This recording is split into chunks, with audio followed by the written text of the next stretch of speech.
నమస్కారం, welcome to I dream. ధర్మ మార్గం విత్ విజిత కార్యక్రమానికి స్వాగతం.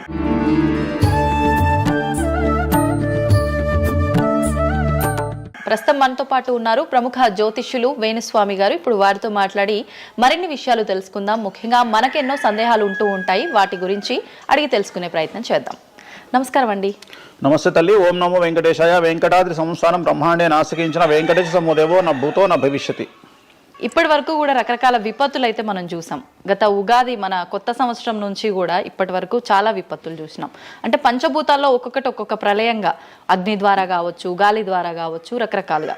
ఇప్పుడు ఈ గ్రహాల మార్పుల వల్ల ఏవో రాబోతున్నాయని, మొన్న రీసెంట్గా బ్రహ్మంగారి ఇల్లు కూలింది అని, అంటే ఎక్కడ ఏ మూలన ఏం జరిగినా కూడా దాన్ని ప్రతి ఒక్కదానికి లింక్ చేసి దానివల్ల ఏదో దుష్ప్రభావాలు రాబోతున్నాయి, దీనివల్ల ఇబ్బందులు పడబోతున్నారని చెప్తున్నారు.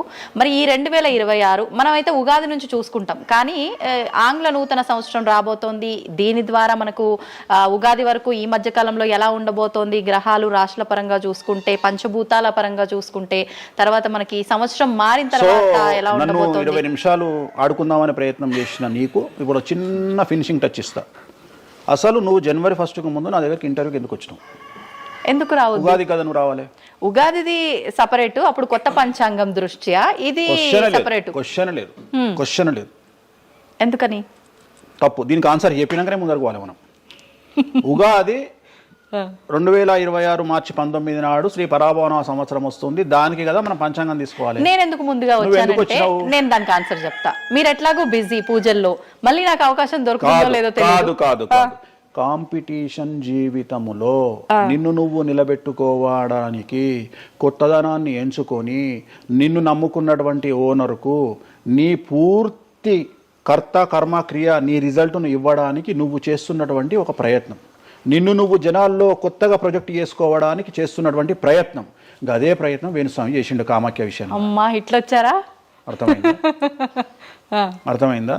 కాబట్టి జనాల్లో కొత్తదానంలో కొత్తగా వస్తే నువ్వు గదే యాంకరింగ్ నేర్చుకున్నావు, గాయన గదే అడ్వకేట్ చదువుకుండు, గా టీవీ ఛానల్ గదే చేసింది. మరి ఆ టీవీ ఛానల్ ఏమో ప్రైమ్ టైమ్ స్లాట్ 2 లక్షలు ఎట్లా పోతుంది? పనికి వాళ్ళ చిన్న ఛానల్ 2000 ఎందుకు పోతుంది అంటే వాళ్ళు కష్టపడడానికి, వాళ్ళు చేసిన స్టింగ్ ఆపరేషన్లు కావచ్చు, వాళ్ళు జీవితాన్ని నాశనం చేసిన విధానం కావచ్చు, వాళ్ళకి ఆ పేరు వచ్చింది. సో అట్లనే వేణుస్వామి కష్టపడి ఈ స్థాయికి రావడానికి వేణుస్వామికి అంటూ ఒక బ్రాండ్ ఉన్నది. సో రెండవది, ఇదే సంవత్సరం ఇదే ఛానల్లో 2025 శివ అనే ఒక యాంకర్ కు నేను ఇంటర్వ్యూ ఇచ్చిన. అందులో చాలా విషయాలు చెప్పిన. ఏమేం చెప్పినా, ఈ సంవత్సరము రైలు ప్రమాదాలు ఎక్కువ అని చెప్పిన, విమాన ప్రమాదాలు ఎక్కువ అని చెప్పిన. చెప్పంగా వెనకకించి వచ్చి వీరికి పని పాట లేదు, వీడు పొద్దుగా లేస్తే నెగిటివే మాట్లాడతాడు అని తిట్టిరు నన్ను. మరి అయినప్పుడు ఒక్కడన్నా పెట్టడేంద్రా? పెట్టాలే కదా.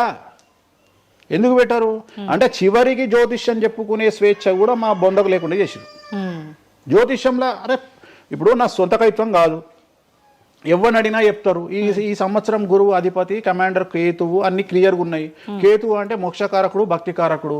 ఈ సంవత్సరం 2026లో ఎక్కడైతే జనాలు గుమిగూడు ఉంటారో అక్కడ ప్రాబ్లమ్స్ వస్తాయి.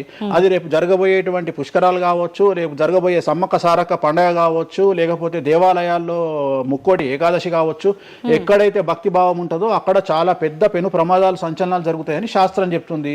శాస్త్రం చెప్పినప్పుడు ఆ శాస్త్రాన్ని వేణుస్వామి చెప్తున్నాడు. దీన్ని కూడా తప్పు తీసుకుపోయి వేణుస్వామి ఏలినాడు శని నడుస్తుంది మేషరాశికి, మేషరాశి బాగుండదు అని చెప్పాలి, కానీ మేషరాశి సూపర్ స్టార్లు అవుతారని నేనెందుకు చెప్తా అంటే, ఒక చూసినా వేణుస్వామి మన ఒక ఆమె నేను మీనరాశి బాగాలేదంటే మీనరాశికి బాగాలేదని చెప్తున్నా వేణుస్వామి ఎక్కడ చెప్పాడు వేణుస్వామి అని ఇట్లా ఊతుంది, ఇట్లనే ఊతుంది ఆమె, ఇట్లనే అంటుంది వేణుస్వామి చెప్పిండు అని తిట్టింది. నువ్వు నమ్మవమ్మా, ఆమె అమెరికా నుండి పంచుప్రభాకర్ అని ఒక ఆయన ఉంటాడు, ఆయన తిట్టిండమ్మా ఆ బూతులు భగవంతా నేనైతే తెల్లారి చచ్చిపోతుండే. అంటే వాళ్ళిద్దరికి ఫైటింగ్ జరిగి గదే మీనరాశి అని చెప్తున్నాను నేను. ఆమె మీనరాశి అంట, గదే మీనరాశి అంటున్నాను. అంటే నేను చెప్పేది అదే. నేను చెప్పేది ఫస్ట్ శనీశ్వరుడు కాదు, శనేశ్వరుడు. శనీశ్వరుడు అని ఎందుకు వచ్చింది అంటే, ఒకరోజు శని శంకరుడు ఇద్దరు కలిసినప్పుడు శంకరుడు శనిని అడుగుతాడు, ఏందా నేను చూస్తే పెద్ద అందరు భయపడుతున్నారు, చాలా పెద్ద పెద్ద వాళ్ళు భయపడుతున్నారు, నువ్వు తోపు తురుమట కదా అంటాడు. అంటే నేను తోపు తురుమా కాదా, రేపు చెప్తా నీ సంగతి అంటాడు. ఎవరు? శని ఈశ్వరుని అంటాడు. అంటే ఏంది అంటే రేపు నీ టైం వచ్చింది, నీ సంగతి ఏందో చెప్తా అంటాడు. అంటే తెల్లవారి పొద్దున సూర్యోదయానికి శంకరుడు పోయి ఒక చెట్టు తొర్రలో దాచుకొని సాయంత్రం సూర్యాస్తమయం వరకు చెట్టు తొర్రలోనే ఉంటాడు. ఉండి బయటకు వస్తాడు. బయటకు వచ్చిన తర్వాత శని ఎదురుపడితే నన్నేమో చేస్తా అన్నావు కదా, ఏం చేసినావు అంటాడు. అంటే నువ్వు లయకారకుడివి, ప్రపంచాన్ని శాసిస్తావు, ముల్లోకాలను శాసిస్తావు, అట్లాంటి నిన్ను తీసుకుపోయి సూర్యోదయం నుండి సూర్యాస్తమయం దానిక చెట్టు త్వరలో దాచిపెట్టిన, ఇంతకంటే నేను చేసేదే ఉంది అంటాడు. ఆట మొదలు పెట్టేశాడు అక్కడ ఆల్రెడీ. అప్పటి నుండి ఆయనకు శనీశ్వరుడు అని పేరు వచ్చింది. Okay okay. సో ఇది జరిగింది శంకరుడికి కూడా జరిగింది, రాముడికి కూడా జరిగింది. సో ఏలినాటి శని పీరియడ్లో, షష్టమ శని పీరియడ్లో బాధలు పడేటువంటి పరిస్థితి ప్రతి ఒక్కళ్లకు ఉంటుంది. రెండవసారి ఏలినాటి శనిలో మరీ దరిద్రంగా ఉంటుంది. కలియుగంలో దాని తీవ్రత చాలా ఎక్కువగా ఉంటుంది. కలియుగంలో ఫిజికల్ కంటే మానసికమైన దెబ్బలు చాలా ఎక్కువగా ఉంటాయి. జనాలు కొట్టే దెబ్బలు చాలా ఎక్కువగా ఉంటాయి. నరఘోష వల్ల తినే దెబ్బలు చాలా ఎక్కువగా ఉంటాయి. కలియుగ దైవమైనటువంటి వెంకటేశ్వర స్వామి వారికే ఎన్నో రకాల పూజలు చేసి దిష్టి తీయడానికి ప్రయత్నం చేస్తున్న సందర్భంలో ఆఫ్టర్ ఆల్ మానవుల మనమింత. సో మన మీద ఎన్నో రకాల దుష్ప్రయోగాలు ఉంటాయి, ఎన్నో రకాల నరఘోషలు ఉంటాయి. సో ఇవన్నీ జనాలకు తెలియజేయాల్సిన బాధ్యత ఒరిజినల్ పండితుడిగా, ఒరిజినల్ జ్యోతిష్కుడిగా నా మీద ఉంది. సో సొంత కవిత్వము జనాలకు పాజిటివ్గా చెప్పడానికి నేనేమి ఏమో అంటారు కదా, వ్యక్తిగత ఏదో అంటారు వాళ్ళను, వ్యక్తిగతంగా కౌన్సిలింగ్ ఇచ్చేటువంటి వాడిని కాదు నేను. సో నేను శాస్త్రం ఏం చెప్పిందో నేను దాన్ని మాత్రమే జనాలకు చెప్పడానికి నేను ఇక్కడ ఉన్నా. అంతేగాని క్యాన్సర్ వచ్చిన పట్టుకొని నీకు ఏం లేదు అని చెప్పి వాడిని ఇంటికి పంపించి 2 రోజుల తర్వాత సచ్చేటట్టు చేసేటువంటి నీచుడిని నేను కాదు. క్యాన్సర్ వస్తే క్యాన్సర్ వచ్చింది, ధైర్యంగా బతుకు, ఇంకా బతుకు, నీ కోరికలు తీర్చుకో, అన్ని కోరికలు తీసుకొని సావు అని చెప్తా. రెండవది, అన్ని తిని 60 ఏళ్ళు పోతే ఏం తినకుండా 80 ఏళ్ళు బతికితే లాభం లేదు. సో కలియుగంలో ఇవన్నీ సమస్యలు చాలా తీవ్రంగా ఉంటాయి. భార్యాభర్త కారులో పోతే పక్కింటోడు ఏడిస్తాడు, మంచి కారు కొనుక్కుంటే ఏడిస్తాడు, ఒక పిల్లగాడు మంచి ఉత్తీర్ణత శాతంలో పాస్ అయితే ఏడిస్తారు, మంచి ఉద్యోగం వస్తే ఏడిస్తారు, ఒక పొలిటికల్ బాగుంటే చస్తాడు, ఒక యాంకర్కు డబ్బులు వస్తే చస్తాడు. సో ప్రతి దగ్గర ఏడుపు ఏడుపు ఏడుపు, జలసు అనేటువంటిది రాజ్యమేలుతున్నటువంటి సందర్భంలో తెలుగు రాష్ట్రాలలో అది పీక్ స్థాయిలో ఉండేటువంటి పరిస్థితులలో నిజాలు చెప్పి జనాలని భయానికి దూరంగా ఉంచాల్సినటువంటి బాధ్యత నాది, జరగబోయే నష్టం నుండి కాపాడాల్సినటువంటి బాధ్యత నాది అని ఇంతమంది రాళ్ళేసినా, ఇంత చెండాల పనులు చేసినా, వ్యక్తిగతంగా నన్ను విమర్శలు చేసినా నేను ఎవరిని వ్యక్తిగతంగా విమర్శించడం లేదు. ఎందుకంటే ప్రతి ఒక్కడి ముడి కింద ఖచ్చితంగా సమస్యలు ఉంటాయి. ఈ శుద్ధపూస ఎవడూ కాదు. నాకంటూ నెల రోజులు పక్కకు తీస్తే ఒక్కొక్కటి జాతకాలు చెప్పగలుగుతా అందరివి. నేను వాటి జోలికి బోదలుచుకోవట్లేదు. శాస్త్రం ఏం చెప్పిందో శాస్త్ర ప్రామాణికంగా నేను జనాలకు తెలియజేయాలని కోరుకుంటున్నా. సో లాస్ట్ ఇయర్ ఎట్లా జరుగుతుందో 2025లో అనుభవించిన కష్టం కంటే 2026 ఎక్కువ, 2026 కంటే 27 ఎక్కువ, 27 కంటే 28 ఎక్కువ. 2025 నుండి 28 వరకు సమాజంలో ప్రకృతిలో జరిగే సంఘటనల తీవ్రత చాలా ఎక్కువగా ఉండబోతా ఉంది. ప్రకృతి పరంగా, సామాజికంగా, అగ్ని ప్రమాదాల పరంగా, వాహన ప్రయాణాల ప్రమాదం, చాలా రకాల సమస్యలు ఈ సంవత్సరం ఉండబోతున్నాయి. ఓకే. రాశుల పరంగా ఎలా ఉంటుందండి? సో ఈ సంవత్సరము ఫస్ట్ రాశుల కంటే ముందు మనం మాట్లాడుకోవాల్సింది ఏంటి అంటే, ఈ సంవత్సరము రైలు ప్రమాదాలు, అగ్ని ప్రమాదాలు, వాహన ప్రమాదాలు, అలాగే జన సమీకరణలు ఉన్న చోట, భక్తులు గుమిగూడే చోట, జన సాంద్రత ఉన్న చోట, అది సినిమా థియేటర్లు అవ్వచ్చు, భక్తికి సంబంధించిన ఏరియా అవ్వచ్చు, సో మార్కెట్లు అవ్వచ్చు, మాల్స్ అవ్వచ్చు, వాటిల్లో పెను సంచలనాలు ఈ సంవత్సరం జరిగే అవకాశాలు ఉన్నాయి. ఆర్థిక నష్టము అంటే ఆస్తి నష్టము, జన నష్టము ఉండేటువంటి అవకాశాలు ఉన్నాయి.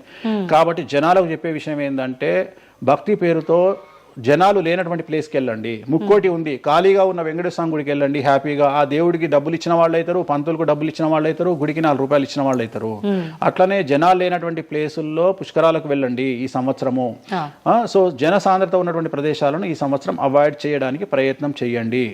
సో టూర్లు మ్యాక్సిమం అవాయిడ్ చేయండి. ఈ సంవత్సరము లోయ ప్రాంతాలలో, కొండ ప్రాంతాలలో, నదీ పరివాహక ప్రాంతాలలో పెను సంచలనాలు నమోదయ్యే అవకాశం ఉంది. టూరిస్టు ప్రాంతాలలో కూడా ప్రాబ్లమ్స్ ఉంటాయి. ఈ సంవత్సరం భారతదేశంలో కొన్ని ప్రదేశాల్లో మత కల్లోలాలు రేగేటువంటి అవకాశం కనిపిస్తూ ఉంది, కర్ఫ్యూ విధించేటువంటి అవకాశం కనిపిస్తూ ఉంది. సో ఇవన్నీ కూడా ఈ సంవత్సరం చాలా తీవ్రంగా ఉండబోతా ఉన్నాయి. సో జాగ్రత్తలు వహిస్తే మంచిది. ఓకే. ఇప్పుడు అంటే ఇవి ఎవరికి, అంటే ఏదైనా గ్రహాల్లో మార్పులు ఉన్న వాళ్ళకా, లేదంటే అంటే ఇదంతా మనం ప్రకృతి పరంగా చెప్పాలి. ప్రకృతి పరంగా దాంట్లో ఎవరు ఉంటారు అంటే, చనిపోయే వాళ్ళని తీసుకుంటే ఆ బాధితులు ఎవరైతే ఉంటారో వాళ్ళ జాతకంలో ఏలినాటి శనో, షష్టమ స్థానంలో శనో, వ్యయ గురువో ఉంటాడు. సో మనం వాళ్ళే అని చెప్పలేం కదా, అక్కడికి పోయిన వాళ్ళల్లో వాళ్ళు ఉంటారు.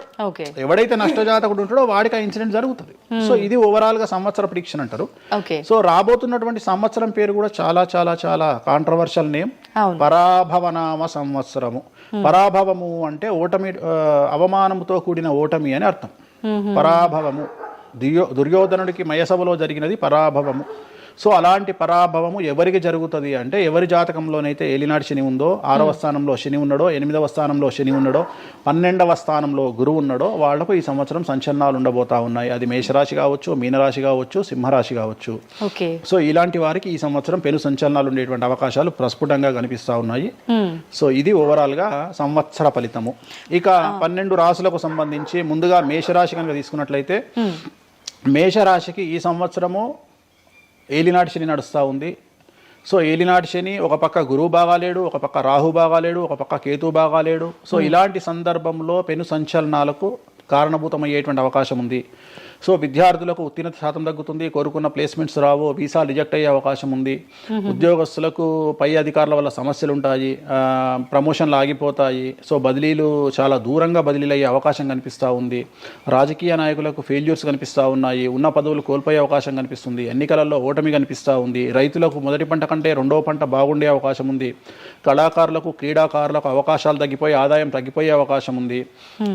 స్త్రీలకు సంబంధించి భర్తల మధ్యన గొడవలు అయ్యే అవకాశం ఉంది. అలాగే వ్యాపారస్తులకు, బ్యూరోక్రాట్లకు ఈ సంవత్సరం ఏసీబీ, సిబిఐ, సిఐడి లాంటి కేసులు లేదా ఈడీ కేసులు కనిపిస్తూ ఉన్నాయి. ఈ సంవత్సరం ఓవరాల్గా మేషరాశి వాళ్ళని తీసుకుంటే న్యాయపరమైన ఇబ్బందులు, ఆర్థికపరమైన ఇబ్బందులు, ఆరోగ్యపరమైన ఇబ్బందులు, తండ్రికి సంబంధించిన అపమృత్యు గండము, అలాగే న్యాయపరమైన చిక్కులు, వాహన ప్రమాదాలు, భార్యాభర్తల మధ్యన గొడవలు, ఇవన్నీ మేషరాశి వారికి కనిపిస్తూ ఉన్నాయి. మరి ఏం చేసుకోవాలా అంటే తిరునల్ల శనీశ్వర ఆలయంలో ప్రత్యేకమైన శని పూజ నిర్వహించుకోవడంతో పాటు నలుపు రంగు దుస్తులకు దూరంగా ఉండడము, నలుపు చెప్పులు, నలుపు వాహనాలకు దూరంగా ఉండడము, లెదర్ వస్తువులకు దూరంగా ఉండడము, నలుపు లెదర్ వస్తువులకు దూరంగా ఉండడం వల్ల సమస్యల నుండి గట్టెక్కుతారు. ఏడాదంతా వీటికి దూరంగా ఉండాలి.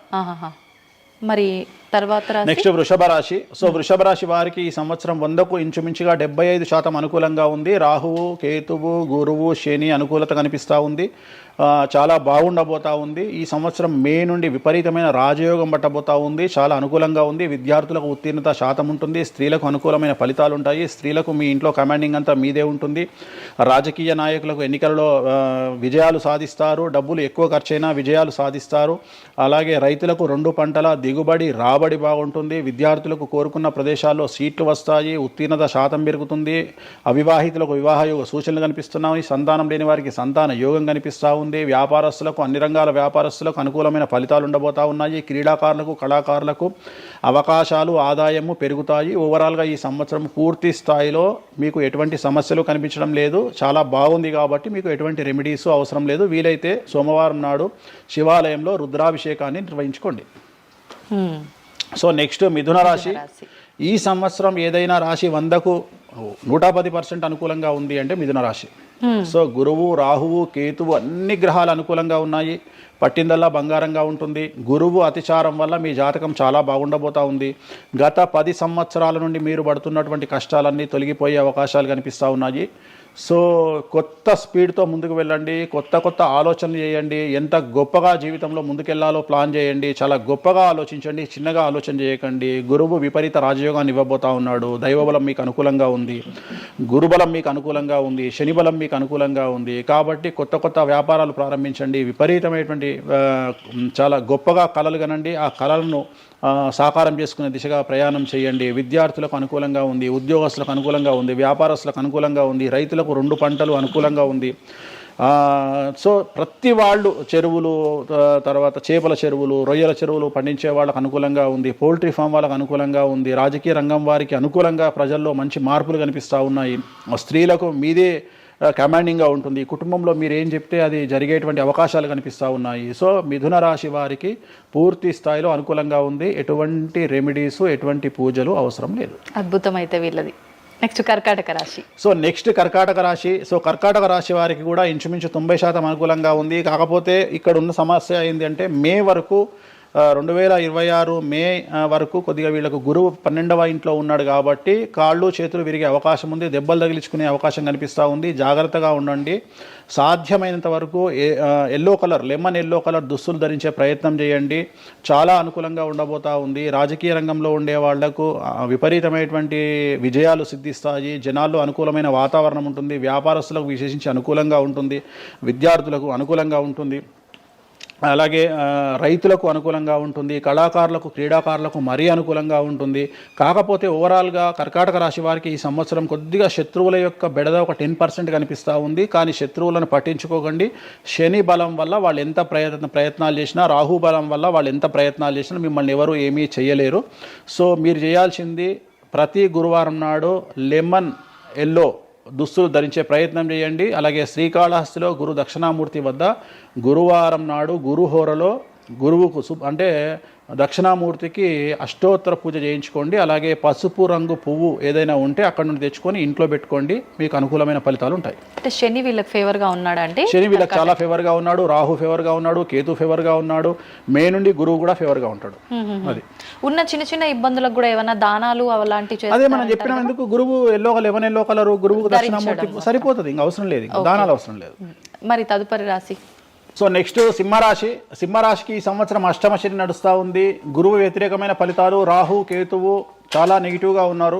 సో ఇంచుమించుగా 4 గ్రహాలు వ్యతిరేకమైన దిశలో ఉన్నాయి. అష్టమ శని అంటే తల్లికి ఆరోగ్యపరమైన ఇబ్బందులు ఉంటాయి, మానసికమైన ఇబ్బందులు ఉంటాయి, శారీరకమైనటువంటి అనారోగ్య సమస్యలు ఉంటాయి, అలాగే ఆర్థికపరమైన ఇబ్బందులు, న్యాయపరమైన చికాకులు ఉంటాయి. జాగ్రత్తగా ఉండండి. నలుపు రంగు దుస్తులకు దూరంగా ఉండండి. విద్యార్థులకు సమస్యలు, ఉద్యోగస్తులకు సమస్యలు, వ్యాపారస్తులకు సమస్యలు, ఈడీ కేసులు, పోలీస్ కేసులు, బ్యూరోక్రాట్స్కు సిబిఐ కేసులు, రైతులకు పంటల దిగుబడిలో నష్టము, కళాకారులకు క్రీడాకారులకు వాళ్ళ అవకాశాలను ఇతరులు దక్కించుకునేటువంటి అవకాశం కనిపిస్తూ ఉంది. స్త్రీలకు భార్యాభర్తల మధ్యన గొడవలు.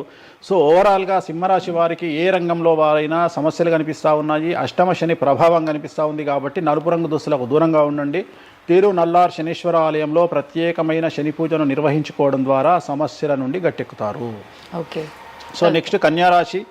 ఈ సంవత్సరం కన్యారాశి వారికి ఇంచుమించు 75% అనుకూలంగా ఉండబోతా ఉంది. శని, అలాగే కుజుడు, రాహువు, కేతువు, గురువు అనుకూలతల వల్ల చాలా అనుకూలంగా ఉండబోతా ఉంది. ఒకే ఒక్క సమస్య ఈ సంవత్సరం ఉండేది, భార్యాభర్తల మధ్యన ఈగోలు కానీ క్లాషెస్ కానీ వచ్చే అవకాశం ఉంది. సో కాంప్రమైజ్ అవ్వడానికి ప్రయత్నించండి.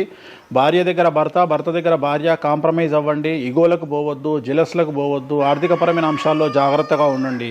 విద్యార్థులకు అనుకూలత కనిపిస్తూ ఉంది. రాజకీయ నాయకులకు అనుకూలత కనిపిస్తూ ఉంది. వ్యాపారస్తులకు, కళాకారులకు, క్రీడాకారులకు విశేషమైన యోగం లభించబోతూ ఉంది. న్యాయస్థానాల్లో పనిచేసే వాళ్లకు, న్యాయ సంబంధమైన వృత్తిలో ఉండే వాళ్లకు అనుకూలమైన ఫలితాలు ఉండబోతూ ఉన్నాయి. స్త్రీలకు విశేషించి అనుకూలంగా ఉండబోతూ ఉంది. సో ఈ సంవత్సరం కన్యారాశి వారికి పూర్తిగా అనుకూలమైనటువంటి ఫలితాలు కనిపిస్తూ ఉన్నాయి. వీరు చేయాల్సినటువంటి రెమెడీ, సోమవారం నాడు రుద్రాభిషేకాన్ని శివాలయంలో నిర్వహించండి. సమస్యల నుండి గట్టెక్కుతారు. సో నెక్స్ట్ తులారాశి వారికి 6వ స్థానంలో శని కనిపిస్తూ ఉన్నాడు. కాకపోతే గురువు విపరీత రాజయోగాన్ని ఇవ్వబోతా ఉన్నాడు. వీళ్ళకి గురు బలము మరియు దైవ బలం అనుకూలంగా ఉండడం వల్ల మీ జీవితాన్ని కొత్తగా ప్రొజెక్ట్ చేసుకునేటువంటి అవకాశం మీకు దేవుడు కల్పిస్తూ ఉన్నాడు. ముందుకు వెళ్ళే ప్రయత్నం చేయండి. చాలా కొత్తగా మిమ్మల్ని మీరు ఆవిష్కరించుకునే ప్రయత్నం చేయండి. మిమ్మల్ని మీరు కొత్తగా సమాజానికి చూపించుకోండి. దానివల్ల మీ ఆలోచనలు మార్చుకోండి. చాలా గొప్పగా థింక్ చేయండి. గొప్పగా కలలు కనండి. వాటిని సాకారం చేసుకోండి. గురువు అనుకూలంగా ఉన్నాడు. కాకపోతే కుటుంబంలో పెను సంచలనం జరిగే అవకాశం కనిపిస్తూ ఉంది. 6వ స్థానము భాగ్యానికి మరియు శత్రుత్వానికి కారకుడు కాబట్టి శని వల్ల సంచలనం జరిగే అవకాశం ఉంది. విద్యార్థులు, ఉద్యోగస్తులు, వ్యాపారస్తులు, కళాకారులు, క్రీడాకారులు, రైతులు, అలాగే రాజకీయ నాయకులు ఎవరైనా సరే వాళ్ళ జీవితంలో ఏదో ఒక పెను సంచలనం జరిగే అవకాశం కనిపిస్తూ ఉంది. నలుపు రంగు దుస్తులకు దూరంగా ఉండండి. తిరునల్లార్ శనీశ్వర ఆలయంలో ప్రత్యేకమైన శని పూజ నిర్వహించడం ద్వారా సమస్యల నుండి బయటపడతారు.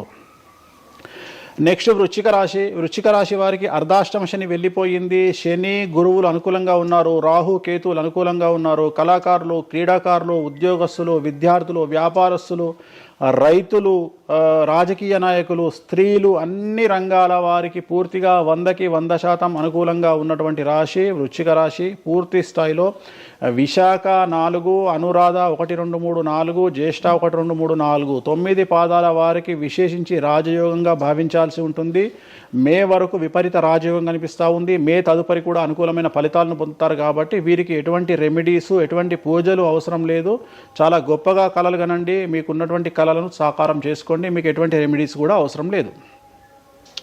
నెక్స్ట్ ధనుసు రాశి వారికి అర్ధాష్టమ శని నడుస్తూ ఉంది. అర్ధాష్టమ శని అనేటువంటిది డబ్బులను అధికంగా ఇచ్చి ఆ డబ్బుల ద్వారా సమస్యలు తెచ్చేటువంటి ఒక పరిస్థితి. అంటే డబ్బులు లేకపోతేనే సమస్యలు అంటారా? డబ్బులు ఉంటే కూడా సమస్యలు. డబ్బులు ఉన్నప్పుడు వాటిని మనం ఖర్చు చేసే విధానంలో సమస్యలు, వాటిని మనం ఎలా సమాజంలో ఖర్చు పెట్టబోతున్నామనే సమస్యలు ఏర్పడేటువంటి అవకాశం ఉంది. కాబట్టి మీరు ఇన్వెస్ట్మెంట్ చేయడంలో కానీ, అప్పులు ఇవ్వడంలో కానీ, ఎవరికైనా అప్పులు ఇవ్వడంలో కానీ, చిట్టీలు వేయడంలో కానీ, సహాయం చేయబోయేటప్పుడు కానీ జాగ్రత్తలు తీసుకోండి. ఎటువంటి పరిస్థితుల్లోనూ డబ్బులు ఎవరికి ఇవ్వవద్దు. సో ధనుస్సు రాశి వారికి డబ్బు పరంగా సమస్యలు ఏర్పడే అవకాశం ఉంది. రాక డబ్బులు వచ్చినాయి కాబట్టి తీసుకెళ్ళి వేరే వాళ్ళకి ఇచ్చి మోసపోయే అవకాశాలు కనిపిస్తూ ఉన్నాయి.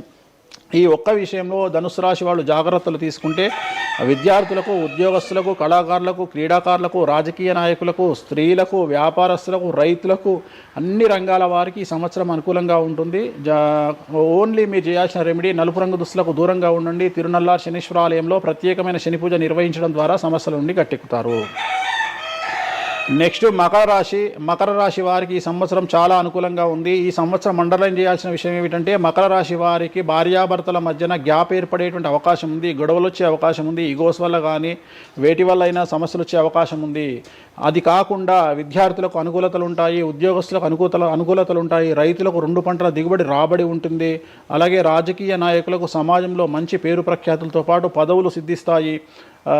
రైతులకు 2 పంటల దిగుబడి రాబడి ఉంటుంది. వ్యాపారస్తులకు రూపాయికి 100 రూపాయల లాభం ఉంటుంది. స్త్రీలకు కోరుకున్నటువంటి ఫలితాలు ఉంటాయి. అన్ని రంగాల వారికి అనుకూలమైన ఫలితాలు మకర రాశి వారికి ఉండబోతా ఉన్నాయి. వీరు సోమవారం నాడు శివాలయంలో రుద్రాభిషేకం నిర్వహించుకున్నట్లయితే సమస్యల నుండి గట్టెక్కుతారు. సో నెక్స్ట్ కుంభరాశి వారికి ఏలినాటి శని చివరి అంకంలో ఉంది. చాలా సమస్యలు కనిపించబోతా ఉన్నాయి. కుటుంబంలో ఎవరిని తీసుకున్నా విద్యార్థులు, ఉద్యోగస్తులు, వ్యాపారస్తులు, కళాకారులు, క్రీడాకారులు, రాజకీయ నాయకులు, స్త్రీలు, ఉద్యోగస్తులు, బ్యూరోక్రాట్లు అందరికీ సమస్యలు ఉన్నాయి. వాహన ప్రమాదాలు, పోలీస్ కేసులు, కోర్టు కేసులు, ఆరోగ్యపరమైన ఇబ్బందులు, మానసికమైన ఇబ్బందులు, స్త్రీలకైతే థైరాయిడ్ సమస్యలు, పీసీఓడి సమస్యలు, గర్భసంచికి సంబంధించిన సమస్యలు, మానసికమైన ఇబ్బందులు బాధించే అవకాశం కనిపిస్తూ ఉంది. జాగ్రత్తగా ఉండండి. నలుపు రంగు దుస్తులకు దూరంగా ఉండండి. శనివార నియమాన్ని పాటించండి. సప్త శనివార వ్రతాన్ని పాటించండి. సప్త శనివార వ్రతం అంటే శనివారం నాడు శ్రీ వెంకటేశ్వర స్వామి వారికి సంబంధించినటువంటి వ్రతము. ఇది పుస్తకం మీకు మార్కెట్లో దొరుకుతుంది. తీసుకొచ్చుకొని 7 వారాల పాటు 7 శనివారాల పాటు చేయండి. సమస్యల నుండి గట్టెక్కుతారు. ఇక చివరిది లాస్ట్ది అనేటువంటిది మీనరాశి వారికి ఈ సంవత్సరం జన్మశని నడుస్తూ ఉంది. జన్మశని చాలా డేంజరస్గా ఉండబోతూ ఉంది.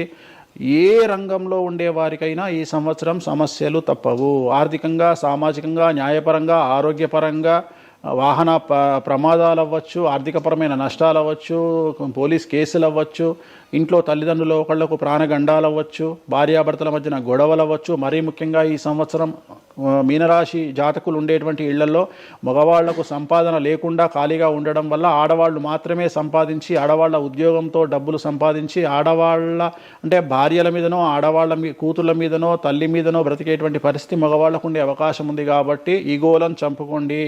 సో ఆడవారి మీద బ్రతకడానికి సిద్ధపడండి, కష్టపడండి, మానసికంగా సంసిద్ధులుగా ఉండండి. అంటే అలాంటి ఒక కండిషన్ ఈ సంవత్సరం ఉండబోతా ఉంది. ఈ ఒక్క సంవత్సరాన్ని కనుక మీరు దాటగలిగితే మీ జీవితంలో మంచి మంచి మంచి పొజిషన్లకు వెళ్తారు.